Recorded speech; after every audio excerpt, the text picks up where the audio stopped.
There is a kind of sandwich my mother used to make that I have never seen since, and I will tell you what was in it. 2 slices of bread, a little butter if there was any, and a spoonful of white sugar sprinkled across it. That was the whole of it. That was lunch, and I carried it to school wrapped in a square of waxed paper, and I ate it at my desk, and I was glad to have it. Now I want you to sit with this. There was a time, not so very long ago, when the whole of this country learned to make a meal out of almost nothing, and they did it between 2 slices of bread, not because it was clever, though some of it was clever, because it was all there was.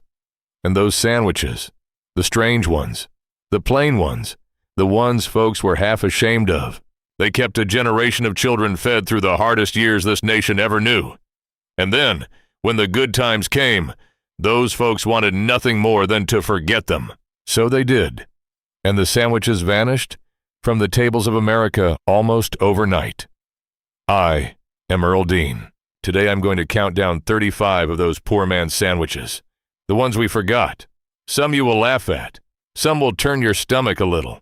And the last one, number 1, is not a recipe at all. It is the saddest thing I know, and I will save it for the end, because I think we owe it to the folks who ate it to remember. Sit with me a while. One thing before I begin, there's far more of this old know-how than fits in any one video. So I gathered the whole of it into a book at my website, earldeanbook.com, for the folks who want the long version.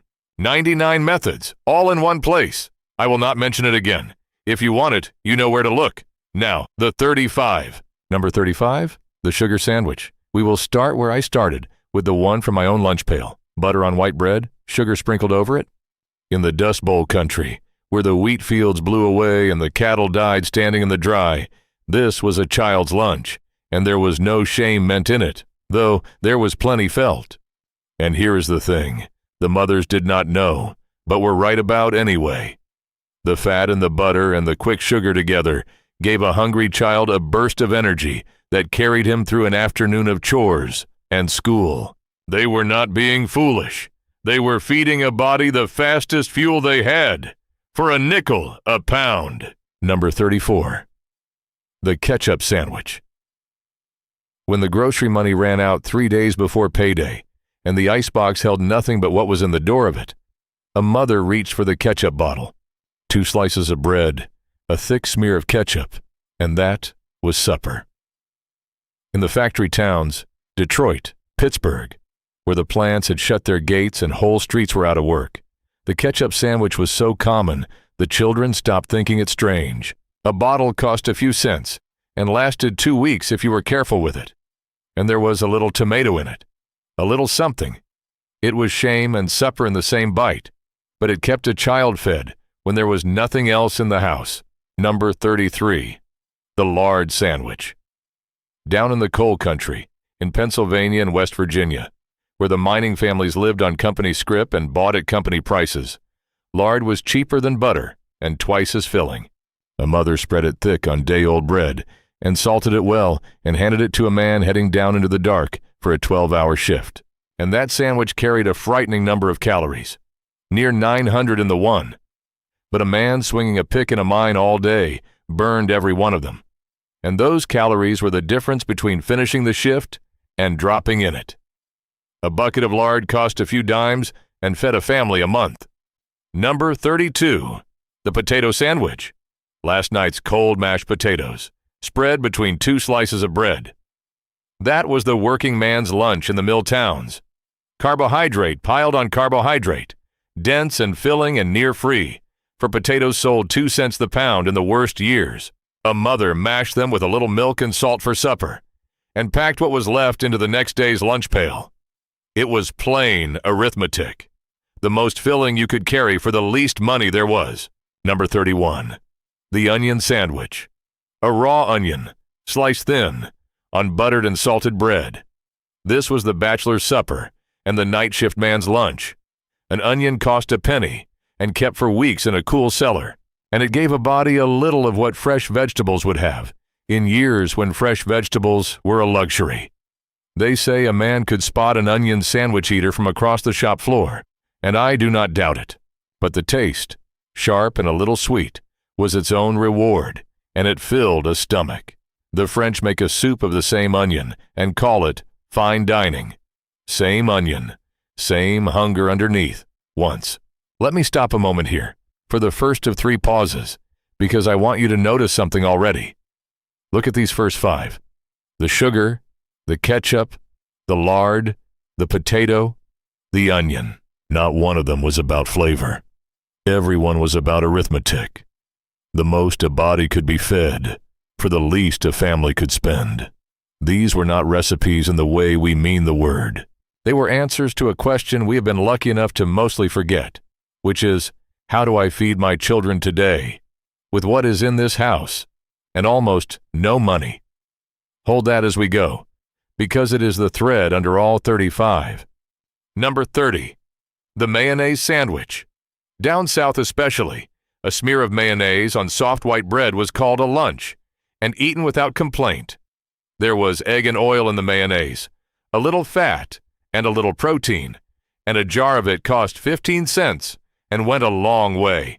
Children who had never tasted a proper egg salad did not know to miss it. They ate their mayonnaise sandwiches content. We put a fancy name on a garlic mayonnaise now and spread it on everything and think we have invented something. Our grandmothers were there first, with a plain jar and an empty cupboard. Number 29, the peanut butter sandwich, in its first plain form. When peanut butter got cheap enough in the middle 30s, it changed the American lunch overnight, and I want you to understand why it mattered so. It was protein. Real protein. The thing growing children most needed, and most went without. It needed no icebox. It kept for weeks, and a jar of it stretched across a great many lunches. Now in those days, the oil rose to the top, and you stirred it back in, and it was grainy, and it had nothing in it but peanuts, no sugar and no salt, and none of the things they pat it with now. And it was the better for it. That plain old peanut butter carried more honest protein than the sweetened stuff on the shelf today. It made children stronger. That is no small thing. Number 28, the banana sandwich. Sliced banana on buttered bread, sometimes a little sugar, sometimes, and I know how it sounds, a smear of mayonnaise, which down south was a real and beloved thing. Bananas came cheap up from Central America, a dozen for a dime, and for a child who almost never saw fresh fruit, a banana sandwich was a small wonder. There was a boy in Mississippi raised on these, who grew up to be the most famous singer in the world, and even rich and grown. He kept eating them, reaching back his whole life for the comfort of a poor childhood. There is something in that, worth sitting with. Number 27, the jam sandwich. When the garden gave more berries or more fruit than a family could eat fresh, it was put up into jam, jars and jars of it, lining the cellar shelf. And through the winter that sweetness went on to bread and became a child's favorite lunch, a spoonful of summer, saved in glass, spread on a slice of bread in the dead of January. It cost almost nothing, for the fruit was free off your own bushes, and the sugar was the one thing bought, and it preserved the harvest against the lean months. In the old pictures of those years, you will see children with a thick slice of bread and a great scoop of jam on it, and that, as often as not, was the whole meal, and a happy one. Number 26, the mustard sandwich. Yellow mustard on bread, sometimes with nothing else at all. This one was near the bottom, the last thing before the hunger won. Mustard cost a nickel a jar, and lasted months, and it gave no real nourishment. Only a flavor strong enough to fool the stomach into thinking something was there. In the shanty towns that grew up outside every city in those years, men ate mustard sandwiches because mustard was the only thing they had. It asked nothing and it gave almost nothing back. But almost nothing, on a bad enough day, is not the same as nothing. Number 25, the peanut butter and pickle sandwich. Now this one sounds like a child's dare, but it was meant in full earnest, and I will defend it. The salt and the sour of the pickle cut clean through the heavy richness of the peanut butter, and the crunch gave the soft thing some life. It spread from kitchen to kitchen, passed along at the church potluck, and over the back fence, all through the middle of the country, and it is good. The foodie blogs have rediscovered it lately, and call it a clever find. Our grandmothers found it first, out of need, and were glad of it. Number 24, the cucumber sandwich. Now do not let the fancy tea parties fool you on this one. Thin sliced cucumber on buttered bread with a little salt was a poor family's summer lunch as much as it ever was a rich lady's afternoon nicety. The cucumber grew easy and heavy in any kitchen garden, more than a family could eat, and it was cool and crisp and watery in the August heat when nobody wanted to light the stove. The rich served it with the crust cut off and called it refined. The poor ate it crusts and all and called it Tuesday. Same cucumber. The garden does not know the difference between a fine house and a humble one. Number 23, the bread and gravy sandwich. When the roast was long gone and only the drippings were left in the pan, a mother made a gravy of those drippings and a little flour and water and poured it between 2 slices of bread and called it supper. And that gravy carried the memory of the meat in it. The taste of a Sunday roast stretched across the days after. The children soaked their bread until it near fell apart and ate it with a fork. A single roast fed a family for days as itself, and then days more as the gravy that outlived it. Nothing of it was wasted. The restaurants now charge you good money for bread and a dish of sauce to dip it in. My mother would have laughed. Number 22. The bean sandwich. Cold beans, the leftover pintos from last night's pot, mashed a little with a fork and spread on bread like a rough paste. This was a Monday lunch in Texas and the Southwest. A pound of dried beans cost a nickel and fed a family a week, and the men carried bean sandwiches out to the rail yards and the oil fields in their pails. Some put a slice of raw onion on it, some a dash of hot sauce. And here is what the old folks knew without being told, that the bean gives a body protein and fiber and slow, steady strength, the very things the nutrition men now say a working body needs. They did not need the science. They had the beans, and the beans worked. Number 21, the fried egg sandwich. 1 egg, fried in bacon grease till the edges went crisp and lacy and the yolk stayed soft, laid between 2 slices of bread. Eggs cost a dime or so the dozen, the cheapest complete protein a family could buy. And cheaper still if you kept your own hens out back. The bacon grease gave it the taste of meat in a house that had not seen a pork chop in months. A child ate it with the yolk running gold down his chin and soaking into the bread. It asked nothing fancy of the cook, just a hot pan and a minute. It never did leave us that one. They sell it in the city cafes now and call it artisan and charge you a fortune. It is the same egg my mother fried. Now the second pause, and here is where it gets uncomfortable because I want you to notice a thing about who decided these sandwiches were beneath us. In those very years, there were official voices, the home economics people, the government pamphlets, warning mothers against feeding children too much fat and too much starch and too many of these plain foods. They pushed the fresh fruits and the vegetables that poor families plainly could not afford. And there is a story, told often, of a teacher somewhere in Oklahoma let go for teaching children to make a sugar sandwich, the school calling it poor nutrition, while the parents called it survival. I cannot swear to that one teacher, so I will not pretend I can. But the tension was real, and it was everywhere. The experts, meaning well, gave advice that assumed a full wallet, and the poor, who had no full wallet, knew something the experts kept forgetting, that on a hard enough day, fed beats perfect. A child with a sugar sandwich in him learns his letters. A child with nothing does not. That is not a thing the pamphlet ever accounted for. Number 20, the deviled egg sandwich. When the hens were laying heavy in the spring and eggs were the one thing a family had plenty of, the boiled eggs were mashed up with a little mustard and a spoon of mayonnaise and spread thick on bread. It is the same filling folks pipe so pretty into a deviled egg for the holiday table now. But in those years, it was no fancy thing. It was a way to turn a glut of spring eggs into a filling lunch that traveled to the field and the schoolhouse. Protein and fat and flavor, all out of the hen house, for next to nothing. The party platter forgets where that filling came from. It came from a yard full of hens and a mother who would not waste an egg. Number 19. The toast sandwich. 2 slices of soft bread with 1 slice of buttered toast tucked between them. That is the whole of it. And yes, it is bread on bread on bread. But the toasting changes the one slice, crisps it, and deepens it. And set between the two soft slices, it makes a contrast. A thing with some texture to it. Out of nothing but bread and a little heat and butter. The college students rediscover this one every generation, usually right near the end of the month when the money runs thin. Some things the young relearn, whether we teach them or not. Number 18, the tomato sandwich. Now here is one with a little glory in it.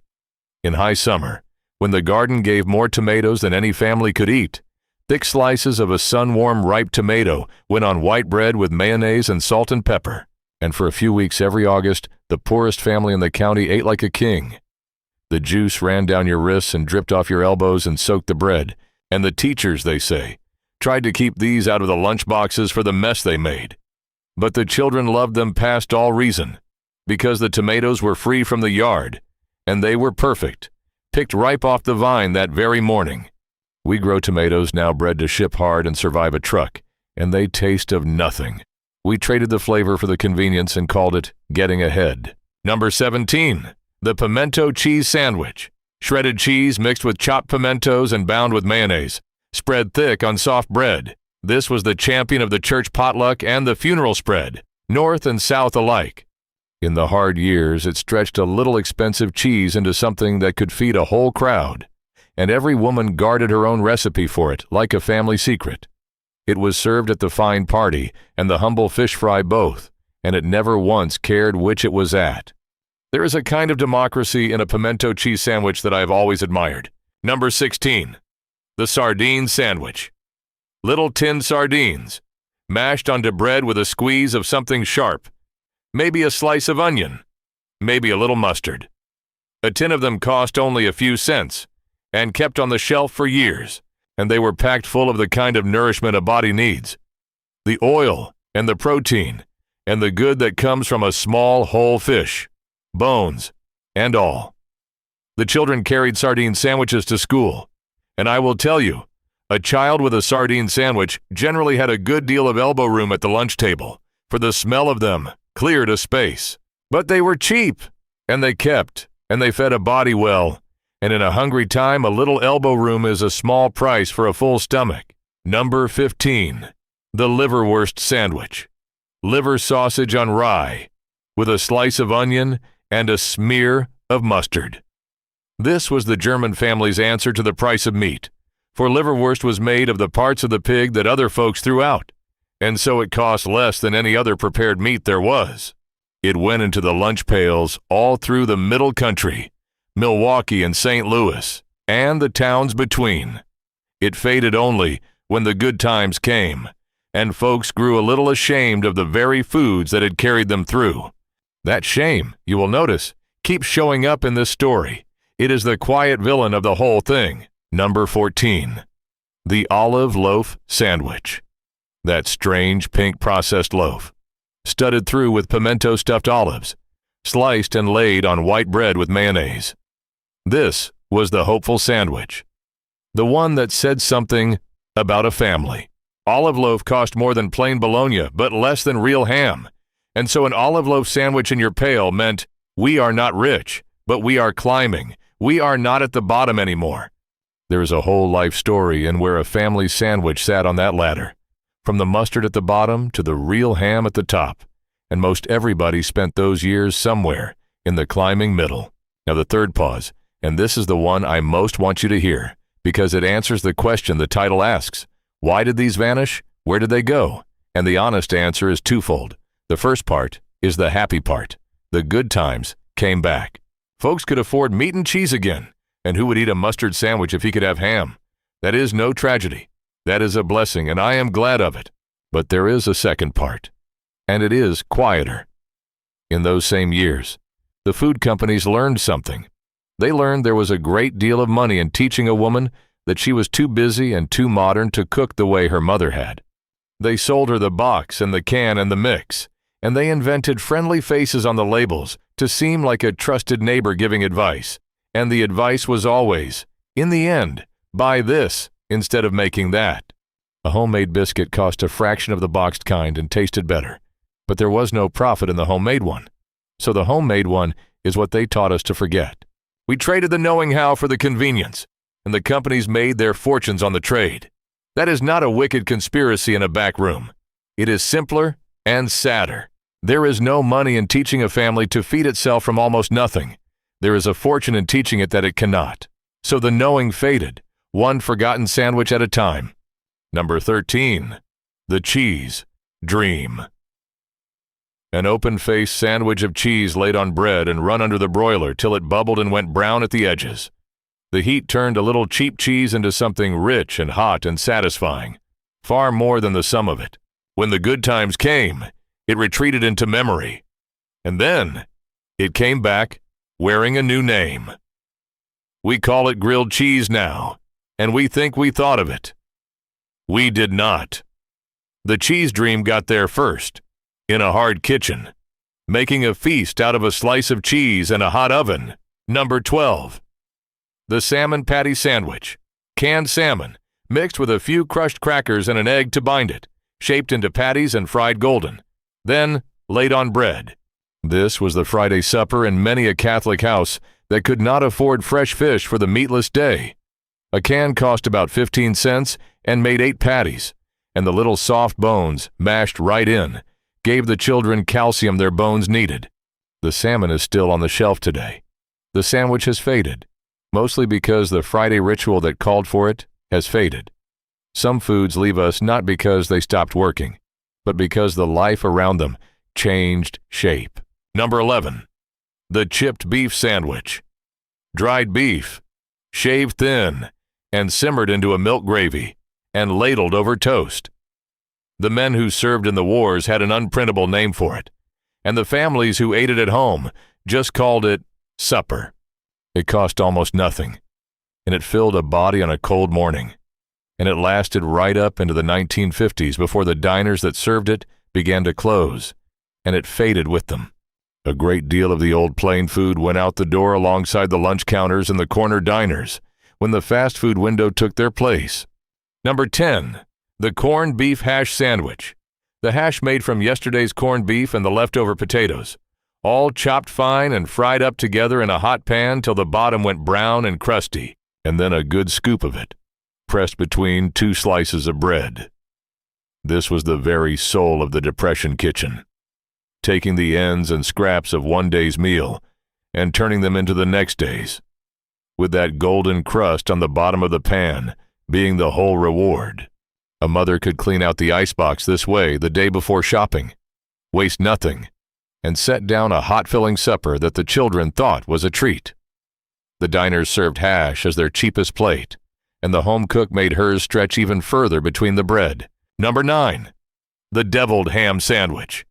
That spiced potted ham out of the little can, spread on bread with nothing else needed, for it had flavor enough on its own. The cans cost a dime and kept near forever, and a deviled ham sandwich fit in a man's coat pocket and went with him anywhere, down the mine or out to the field. They still make it. Hardly a soul buys it now. It sits on the bottom shelf, a little tin survivor from a hungrier time, waiting for a country that has mostly forgotten it. Number 8. The mock apple pie filling sandwich. Now here is a marvel of the desperate imagination. With no apples to be had, a cook took plain crackers and baked them up with lemon juice and sugar and cinnamon, and the strange truth is they came out tasting and feeling near enough like spiced apples to fool a child, and many a grown person too. Tucked between bread or eaten as a pie, the children who had never tasted a real apple pie never knew the difference. It should not work.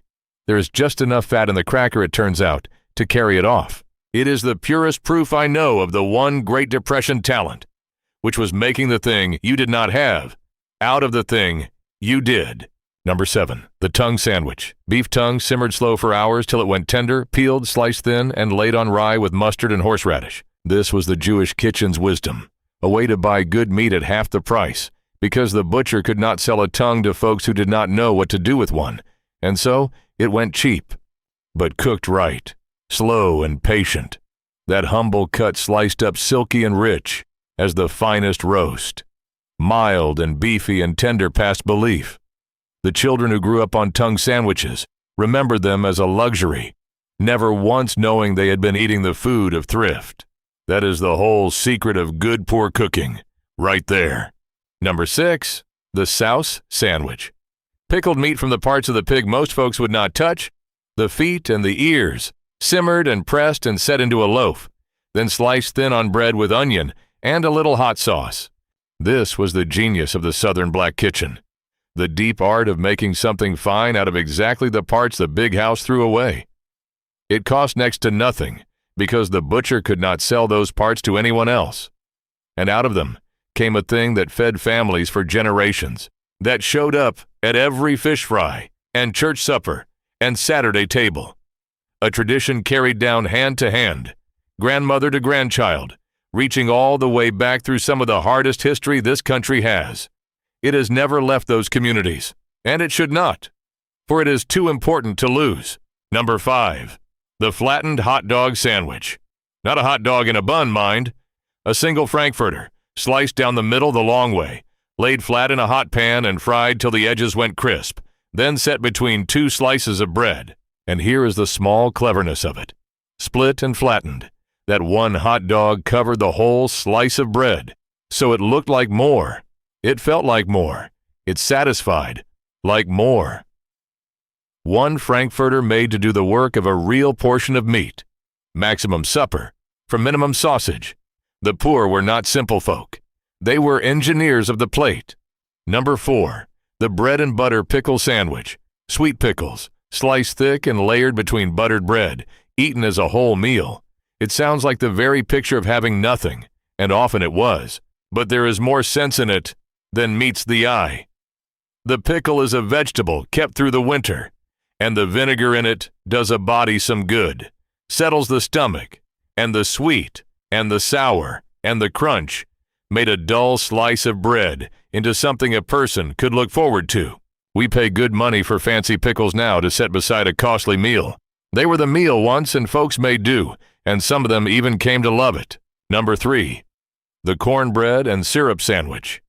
Down south, where wheat flour cost dear but cornmeal was ground cheap at the local mill, a cook mixed that cornmeal with boiling water, the hot water doing something to the meal that made it bind and hold, shaped it into cakes, and fried them in a little grease. Split open, those hot water cornbread cakes were filled with a drizzle of sorghum syrup, or a smear of bacon grease, or a bit of butter if there was any, and that was a poor man's sandwich, and a fine one.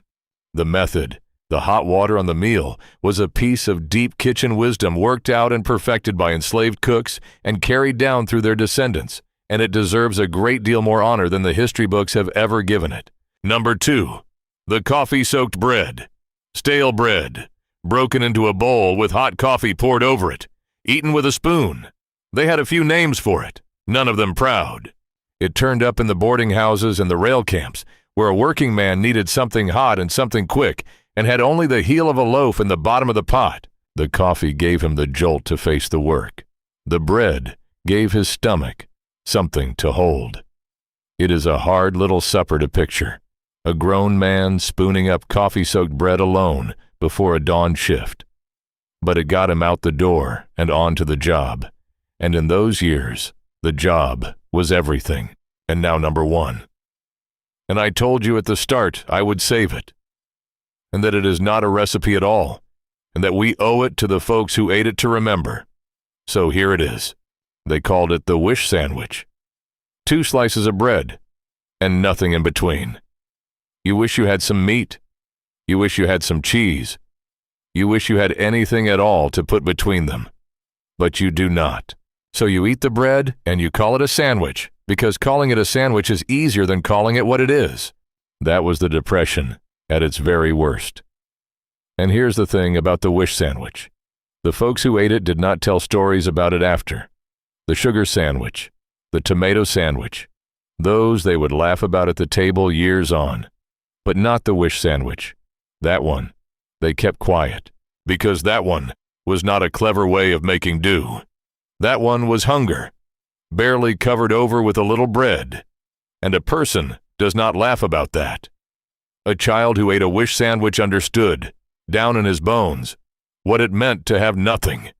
And that understanding stayed in him his whole life long. And I will tell you, it shaped a whole generation. It is the reason your grandmother saved the string and washed out the tinfoil, and could not, to her dying day, throw away a heel of bread or a spoon of leftover food.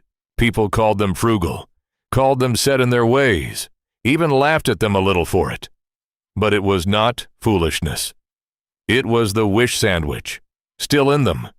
50 and 60 years on, they had been to the bottom, where there was nothing between the bread, and they swore in their hearts they would never let their own children go there. So they saved everything. And it was love, is what it was, dressed up as thrift. So let me say the honest part, the way I always do. Most of these 35 I would not ask you to go back to. I am glad, past telling, that you do not have to feed your children a mustard sandwich or a wish sandwich. The good times coming back was a blessing, and only a fool would wish the hunger back. But there is wisdom in these humble things that we threw out along with the hunger, and that we did not have to throw out. The tomato sandwich in August, off your own vine. The fried egg with the bacon grease. The bread and gravy that wastes not one drop of the Sunday roast. The slow tongue, or the patient beans that turn a cheap cut into a feast. Those are not poverty. Those are skill. And we let the food companies talk us into believing that skill was beneath us because there was no money in our knowing it. There was a fortune in our forgetting. So we forgot. And that, plainly, is why I sat down to make this. So here's what I want you to do this week. Not the wish sandwich. Never the wish sandwich. But pick one of the good ones. Make a real tomato sandwich with a ripe summer tomato and good salt. Fry an egg in a little bacon grease and put it between 2 slices of soft bread. Try the peanut butter and pickle, which sounds like madness and is not. Just one. And as you eat it, think for a moment about the hands that invented it, in a hard kitchen, with an empty cupboard and children to feed, and nothing to feed them but cleverness and love. And do it where your children or your grandchildren can see, and tell them the story of it. Because that is how this comes back. My mother learned her sugar sandwich from her mother. I am telling you about it now, so that it does not die with me. That is the whole of why we remember the hard things, not to wallow in them, to honor them, and to carry forward the wisdom they bought so dear. Tell me in the comments which of these 35 your own people ate, and which one you had never heard of. And if your grandmother had a poor man's sandwich, I did not name here, tell me what was in it. Because those are exactly the memories that vanish the moment the last person who ate one is gone. I read every single one of them, and I will tell you true, they are the best part of this whole undertaking. Next time, since we have been speaking of bread and what folks put on it, I am going to show you how my mother baked the daily loaf itself, the plain bread that all these sandwiches were built on, for pennies, and never let a stale heel of it go to waste. It is the natural next step after today. Subscribe so you do not miss it. Keep the simple things close. They were never half so foolish as they looked. I am Earl Dean. I will see you next time.